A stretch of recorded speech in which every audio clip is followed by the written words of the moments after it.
pedir para o meu grande amigo Renanzinho. Renanzinho, o que você viu no jogo de ontem, meu amigo? Qual é a análise que você pode trazer para que a gente consiga iniciar esse debate hoje com o chat aqui da família Zona Rubro-Negra? O que você viu no jogo de ontem? De positivo, de negativo? Frustrou as suas expectativas? Vamos lá, Renanzinho, sua análise do jogo de ontem. Cara, então, obviamente que eu não sou um analista, né? Mas eu tenho muito costume de olhar para o jogo e tentar enxergar o jogo, né? Eu sou até meio chato vendo o jogo do Flamengo. E eu vi atentamente, eu me atentei muito ao jogo porque, assim, o Flamengo teve um espaço de tempo decente para preparar o time, então eu esperava algum tipo de evolução, fiquei com receio do Rodinei, porque ele vinha fisicamente mal e uma das características que favorecem ele hoje é a capacidade dele física e ele tem uma certa qualidade para o ataque. A gente se preocupa muito no que diz respeito ao aspecto defensivo dele. E é onde eu ia jogar algum ponta de velocidade ali, provavelmente era onde seria explorado a defesa do Flamengo. Quando o jogo começou, se eu não me engano, com 1 minuto de partida ali, ou próximo disso, a gente já teve uma finalização do Gabigol, né? Então aquilo dali já anunciava como que o jogo ia se desenhar, né? O Flamengo ia ser o time que iria propor o jogo, e a tal surpresa que o Vitor Pereira disse que prepararia, eu acho que se limitou a botar o Cássio para jogar, porque não teve muita diferença.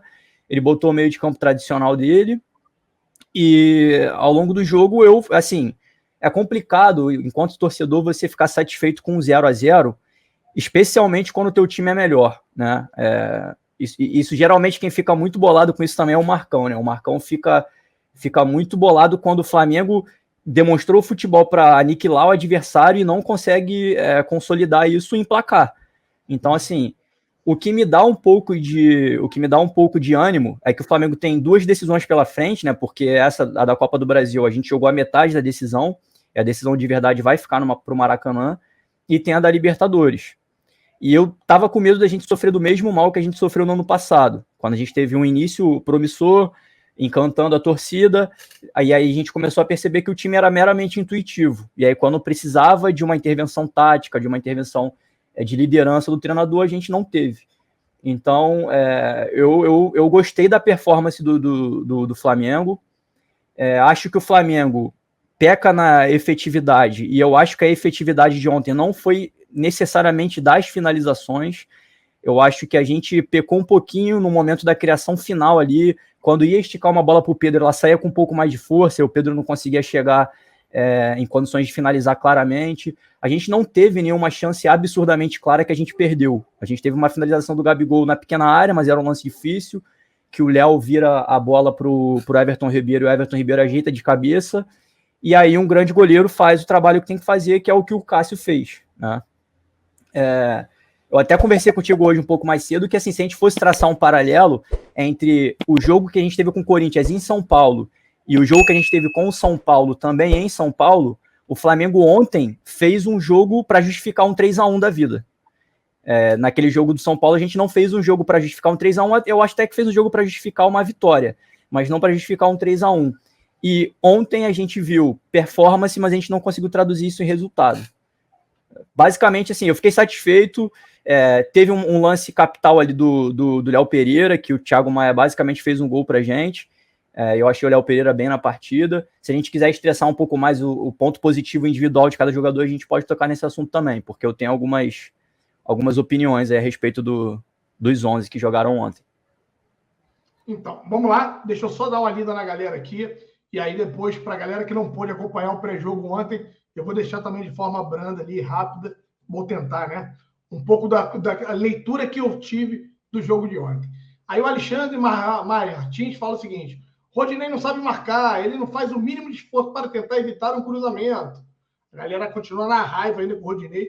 Eu confesso que ontem eu achei que o Rodinei foi razoavelmente bem, não comprometeu. Meu nível de preocupação com o Rodinei era altíssimo, galera. As últimas partidas do Rodinei foram precárias, críticas, e aí, né, na coletiva, inclusive, o nosso queridíssimo treinador, ele acaba apontando que estava com a grande dúvida ali entre escalar o Rodinei e o Mateuzinho, acabou optando pelo Rodinei, pelo fato do Rodinei ter entrado naquele viés de alta, ter sido uma peça importante para poder contribuir para o crescimento o ressurgimento, né, rubro-negro.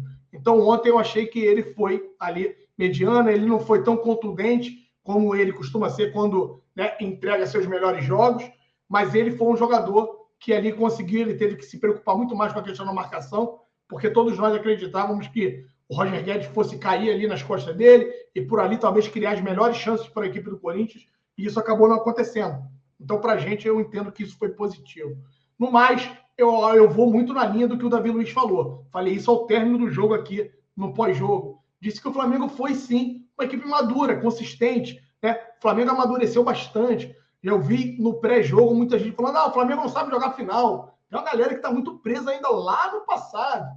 Esqueçam. Aquele Flamengo que não sabia jogar final, aquele Flamengo que não sabia enfrentar times internacionais, aquele Flamengo que na hora H, né, amarelava, eu não vejo mais isso acontecer. É verdade, como o amigo Renan acabou de colocar, que diante do Palmeiras, na final, né, o Renato Gaúcho acabou, a equipe foi, infelizmente, muito aquém do que poderia, porque o Renato Gaúcho não teve participação nenhuma tática para poder contribuir com o elenco quando nós chegamos e precisávamos que isso viesse a acontecer. O que eu entendo ser completamente o oposto de hoje.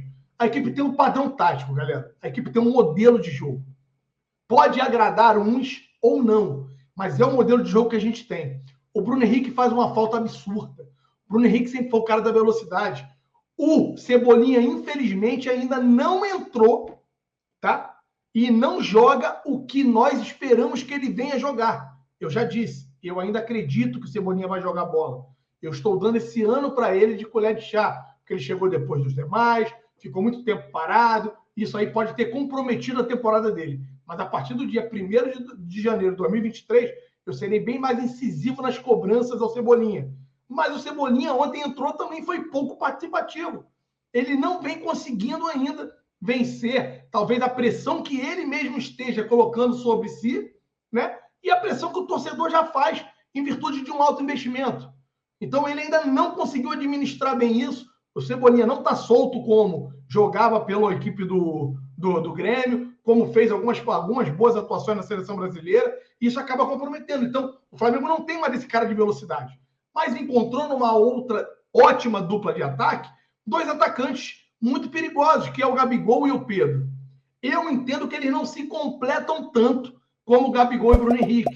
Não. Já falei isso em lives anteriores. Mas vem construindo e formando uma grande dupla de ataque. E ontem, por pouco, essa dupla de ataque também não consegue, quase consegue marcar, só que acabou não marcando. Fora isso, eu entendo que a gente fez um jogo bem controlado. As chances do Corinthians foram poucas. Foi uma numa falha do Léo Pereira, que felizmente, né, ou bizonhamente, ele erra o tempo de bola. Para um zagueiro profissional, galera, aquilo ali não tem como a gente admitir aquele tipo de erro. Mas, para a sorte dele, Thiago Maia estava numa noite monstruosa, foi disparado melhor em campo, na minha humilde opinião. Melhor em campo, tá? Juntando as duas equipes, porque do outro lado também tiveram bons jogadores. Teve um Cássio que estava inspirado, como sempre, que é um baita no goleiro. Teve o Gil, que estava numa noite também muito boa, que eu não acreditava que o Gil pudesse, né, estar jogando a bola que jogou ontem, fez uma grande partida ontem.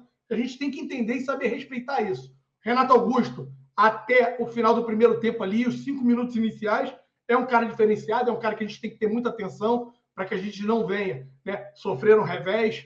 E ele, enquanto teve fôlego, ele também conseguiu contribuir um pouco com a equipe do Corinthians. Não foi uma partida mágica, né, do Renato Augusto, mas foi uma boa partida. Mas mesmo diante de tudo isso, nós não sofremos, Renan. A gente viu pouco o Flamengo ser atacado pela equipe do Corinthians. Foi atacado pelo Yuri, nessa bola que o Léo Pereira acaba falhando, e o Thiago Maia consegue recompor. Teve mais um chute dele ali, que uma desatenção na frente da grande área, que ele chuta cruzado. Deixa eu ver um outro lance de perigo. Teve um do jogo, que entrou no lugar do Renato Augusto. Como é que é o nome? Juliano. Foi do Juliano. Que entra nas costas do Vidal. Que ele entra ali entre linhas, ele recebe ele na frente da grande área, e aí a bola é interceptada porque bate no nosso sistema defensivo, se eu não me engano, no Léo Pereira. Léo Pereira, isso, exatamente. E ali poderia ser um lance de perigo. Fora isso, a gente não viu o Corinthians. E se ontem tivéssemos, né, por justiça, é claro que o futebol nem sempre é justo, mas se tivéssemos que ter alguém com resultado positivo, esse alguém deveria ser o Flamengo, porque propôs o jogo, porque buscou mais o jogo. E aí o que a gente precisa entender é, O Flamengo de novo desfilando, brilhando em campos paulistas. E isso incomoda muito. Isso deixa todo mundo atordoado, porque a gente estava jogando fora de casa, jogamos como se nós estivéssemos dentro de casa, tentando o jogo, tentando buscar os gols e, né, encolhendo o adversário. E o adversário por si, né, sabendo da limitação, quer queira ou não, aquilo para mim é admitir a fragilidade e a inferioridade que tem. Ele acabou se retrancando ali atrás e tentando em lances atípicos, como foi uma esticada ali, né, pro Yuri, que a bola acabou na falha do Léo Pereira, gerando uma grande oportunidade, tentando buscar o seu gol. Fora isso, o Santos não fez nenhuma defesa difícil. Nenhuma. Não teve sequer uma defesa dificílima para que nós pudéssemos falar, caramba, o Santos salvou o Flamengo. E na boa, são 90 minutos. É muito pouco para uma equipe que quer, né, ser campeão da Copa do Brasil.